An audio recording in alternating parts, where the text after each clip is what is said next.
Kita manusia ini diberikan dua nikmat, di mana dua nikmat itu sering membuat kita itu lalai. Yang pertama adalah nikmat sehat, yang kedua adalah nikmat waktu luang.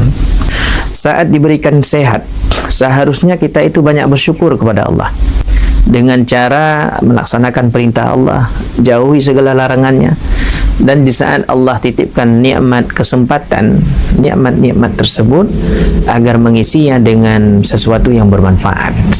Karena kalau tidak diisi dengan kegiatan-kegiatan yang positif, maka secara otomatis orang-orang itu akan terpengaruh dengan kegiatan yang negatif. Ini yang paling berbahaya.